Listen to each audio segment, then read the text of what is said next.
Hi guys, good morning. It's raining in New York.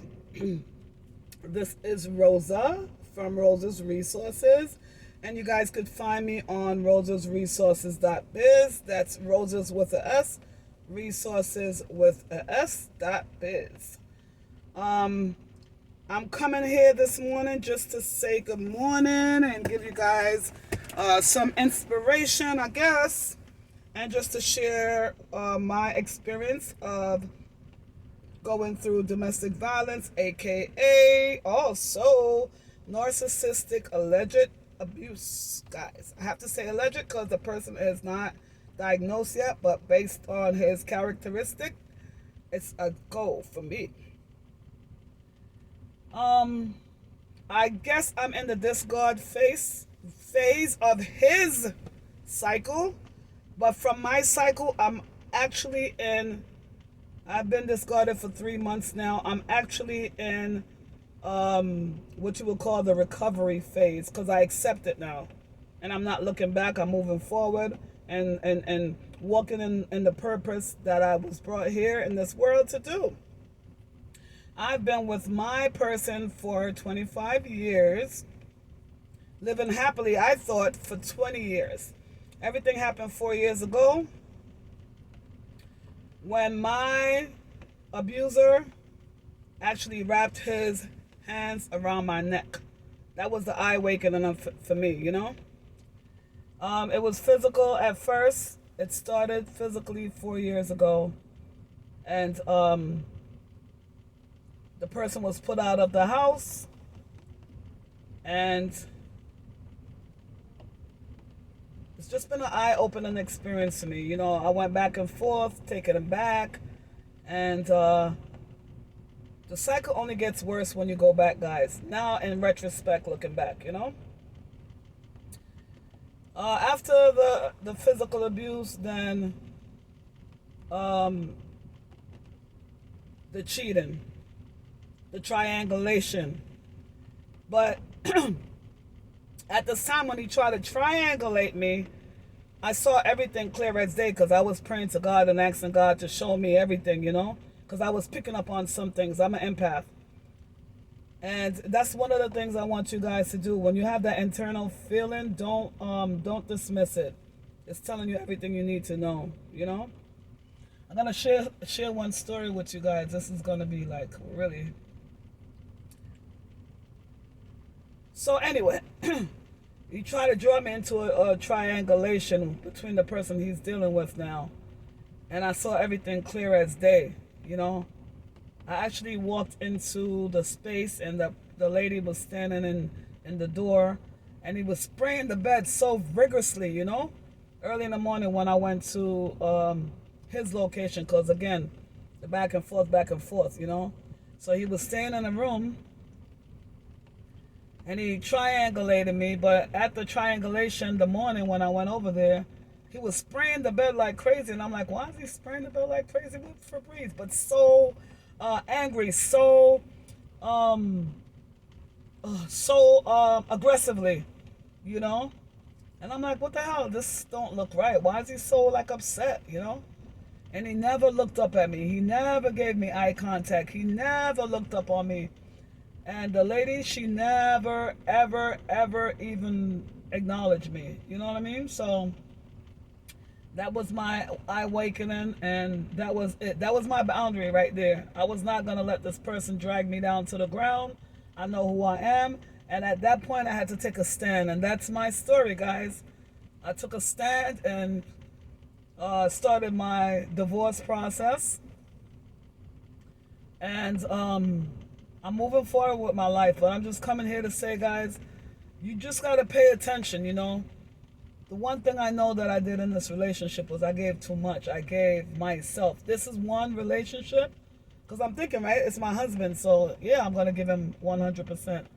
And I guess in the world that we live in now, you got to always keep something back for yourself, you know. The way I was brought up, I was told to like take care of my husband 100%, and that's what I did, you know.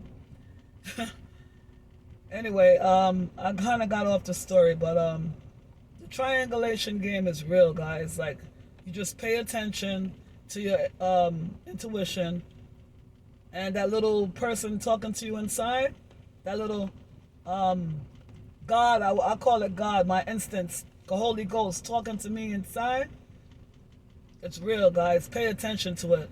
It never steer you wrong. When you get in a room and you get around people and you feel like a little funny vibes, believe it. It's talking to you for a reason, you know? But anyway, so in my case, like, again, he was like living on the outside, and then, you know, I'm like with this person for 25 years. So I'm like, okay, what are we doing here? Because it's like a sexual relationship. I got tired of that. I'm like older, and I either want out or I want us to try to work this thing out. And I honestly believe that we could work it out, even after everything, you know? And just the lies and everything. I didn't want to be nobody side chick, a wife side chick. I didn't want to be that person. So I decided to, you know, I just looked at him one day and I told him how I feel, you know? And from that day, I never seen that man again. I never seen him again, you know? Because when he do try to hover or hoover, I, no contact, 100%. No contact. That is so disrespectful. And I know you guys probably say, oh, well, the choking was disrespectful enough, but I'm a victim of child sex abuse and abuse in my physical abuse in my teenage life. So my family, like, they just made it like normalized, you know? So now me trying to heal and get better, I know that that's not healthy and that's not normal, you know? So I decided to move forward. There's no going back. I just had to like sit down and let my, you know, my child know that you have a, you know, yes, I want to protect him, but at the same time, that's his father, right? And he has to see his father. You know what I mean? I don't want to come in between that. But as far as me, no hoovering. I don't care. There's nothing in the world that man could want to give me that I would want. Not a diamond, not a yacht, not an amazing fantasy trip around the world, nothing. I want nothing from him. No food, no nothing. I'm not bitter or anything like that, but nothing. I don't want anything from this man. Nothing, nothing at all. And as far as I'm concerned, I said that is such a wicked, wicked act. Like this person that I lay down with and I trust 100% could have killed me. You know what I mean? First with the choking, the triangulation. You know, he cooked for me, so he could have poisoned me. I'm just speaking my truth, you know? Because how could you trust somebody that constantly lied to you, like compulsive liar, like lies after lies after lies? And you're looking at this person and you can see the lie, but they just think you're so dumb, you know what I mean? But no longer do I want to be a naive person, you know? No longer. I'd rather be happy by myself, doing what I love and what I like, than to be in a relationship and it's 100% a lie, you know? So at the end of the day, I've been in a 25-year relationship and the whole thing was a lie, guys. The whole thing was a lie because he's a narcissist. So the whole thing is a lie. Allegedly. I have to say that. His attitude, the discard, who does that? The discard, the triangulation, the fantasy thinking, the no responsibility from bills piling up and piling up and piling up. Just like too much. You know, the disrespect. I'm just looking back at my life. You know, I remember even the day when I had my child, you know, I had to have a cesarean because they had to induce my pregnancy. And he was getting so irritated, like in the you know, the labor room. So I told him to leave because I needed peace. So I told him to go ahead and leave, you know. And you know he didn't go home that night? I find out he didn't go home that night. So I guess he was with one of his supply, you know? Just horrible. And me looking back, because sometimes when you're in it, guys, you're not going to see it. But when you step back and just decide to look at the whole picture, everything starts coming up like a freaking, it's like a record in your head, you know? Horrible. I feel so violated, you know? You're going to go through, in your healing, you're going to go to periods where you need to cry. Just go ahead and get that energy out, you know? Get that energy out of you. That energy needs to be poured out of you. It's not healthy. Get that energy out. You're going to feel such a relief. Don't let nobody tell you crying is weakness. Crying is strength and purging, guys. You guys are purging your feelings. Gonna go through a lot. So what I'm doing for my healing is just getting back into things that I like. Pedicure, getting my nails done, my lashes done. Because when I was in this relationship, he never ever told me that I was beautiful. Never ever told me I was beautiful. I don't care how many times I go to the nail salon and what beautiful things I have on. Never ever. But again, when you're in it, if you've never been in a narcissistic relationship, you're not gonna understand. So, you guys could leave your comments and you can leave your comments here and your experience here as well. Please do like and share. I'm just sharing my story, guys. That's all I'm doing, hoping that somebody could get out of it, maybe healing or some understanding. It's abusive. And it's very hurtful, guys. It's a hurtful thing when you've been discarded, because in the beginning, this guy love bombed you like crazy. You think, because what they do is mirror your feelings. They mirror you. They give you all the love that you got inside because they do not know how to love. You think they know how to love. Oh, no, me can't believe, sir, I'm in a relationship like this. You understand what I'm saying? Oh, now I can't believe it myself that everything was a lie. You gotta declutter, guys. I know this is gonna be bad, but I had to declutter to cleanse him from my soul. If everything was a lie, I had to throw out whatever he left in my house, delete the digital pictures from my phone, block him, everything. I just had to get him off my social network. He doesn't exist to me right now. He doesn't, and I know I have a child with him. When you have a child with this person, you're gonna have to do the grave rock method, which is you're talking like to a boss, act like a professional, like you're at work. No emotion, no emotion. Just be direct. All you want to do is talk about the kids. Right now, you're not gonna talk about the relationship anymore. You're just gonna talk about the kids, straight point to the blank. Oh, I'm just trying to get better, guys. I'm in my healing process and I'm recovering slowly but surely. Yesterday was one of my breakdown days because I just had some issues that I was working through and the tears just started pouring. I was trying to hold it back, but I said, let me just release it out of my system. And I'm just getting stronger and stronger and stronger and stronger each day. I'm not quite there yet, but that's my goal. I don't want to stay here too long, but I hope that you know that you're not alone. You're not alone. I want to invite you guys to join me on Beauty Chat Radio each and every Sunday at 9 p.m. Eastern. If you would like to share your story, I have a podcast. If you would like to share your story about domestic violence, please call into the show at any time and share your story with us. We always welcome victims or survivors of narcissistic abuse or even domestic violence, because it's the same thing as domestic violence. It's such a psychological, emotional, abusive violence that if you're talking to your friends that never been through this or your family member, they're going to tell you to get over it. Just expect that. They're going to tell you to forget about it. It's not something you could just magically forget about because they go into your head, into your computer zone. You heard? They go into your computer zone and you got to reprogram yourself.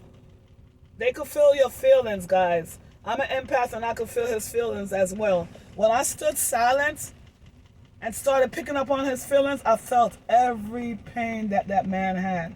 Every pain, every anger. It was torturous in the end.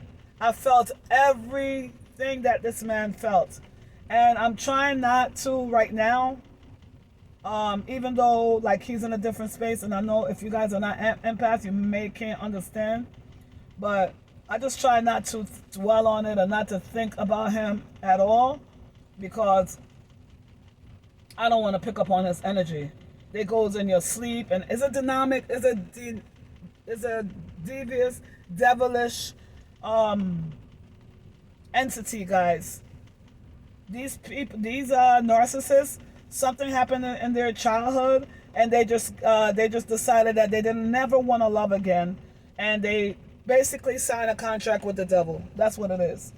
So they cannot love. I know it feels like they love you, but they cannot love. It's all fake, guys. So when they go to the next person, if you notice when you're with a narcissist, when they go to the next person and come back to you, just pay attention, guys.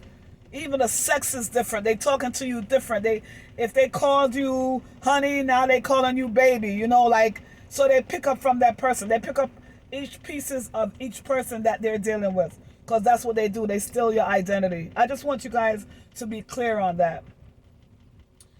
I'm just trying to share my story, guys, to help somebody else. And if you guys are listening and you are going through the narcissistic abuse, you also could share your story. This information is so necessary out here. We want to crush the narcs. We want to make sure they put the spotlight on them and let them know that we see them.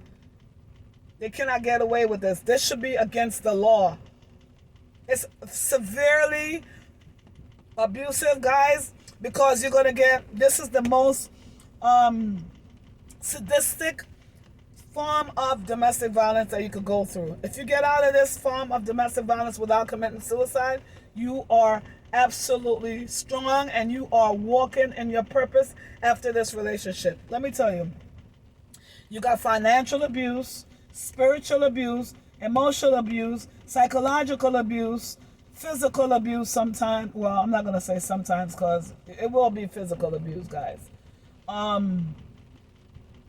Mental abuse, so much different abuse. If there's any other abuse that I forgot, throw that in there as well. It's horrible, guys. They try to control everything you do. You're not supposed to talk. You're not supposed to have any thoughts for yourself at all. Like I said, I thought I loved my husband. I loved him so much. I felt like he was just like everything. And it was just all a lie. Like, I guess I was caught up in the fog, caught up in the cloud of my own desires. You know what I mean? Because I was a victim of child abuse. And I never felt love. You know what I mean? I never really felt love from a partner that I was dealing with. It was all abusive. You know what I mean? And looking back, I could be honest with you guys, So right now, I just want to love up on myself and what this experience taught me. Yes, when I heal and get better, I would like to be in a healthy relationship. But if it doesn't happen, I'm okay too with just loving up on myself. Because just because you're in a relationship don't mean that it's a happy, healthy relationship. I just wanted to come to you guys and let you guys know you're not alone. Okay? And if you do get stronger and you could vlog, or you could blog, or you could write your book, you should do it. You should do it. You see that tree in front of us? That's my new love now. Before, when I was with the narcissist, I hate nature. I hate nature. Now, look at that green tree, guys. It's life and it gives me hope. I'm planning a trip in February, like a retreat, where you could get your nails done, pedicure, mental state, meditation, affirmation. It's just going to be a peaceful event. I don't have a date yet, but I will get back to you guys with that. And if you're listening and want to get involved and could help in some way, please just write me at rosesresources.biz. That's roses with a S, resources with a S.biz. But before that, on November 1st, 2020, I'm having a self-care event in Long Island. It's only $50, and it's a massaging event, 1 hour long. You're going to come, you're going to relax, you're going to put the phone away, no children, and you're just going to relax and love up on yourself, guys. If you could attend, come to my website. All the information is there. As soon as you make your payment, I will give you the location, and I'm not responsible for transportation, guys. Again, I invite you to my radio show each and every Sunday at 9 p.m. Eastern. I can't wait to hear from you guys, and I can't wait to hear your story below. Share your story with me and the others, so that we could get help from this community of narcissistic abuse. Thank you guys for listening. Have a wonderful day. Rosa's Resources over and out.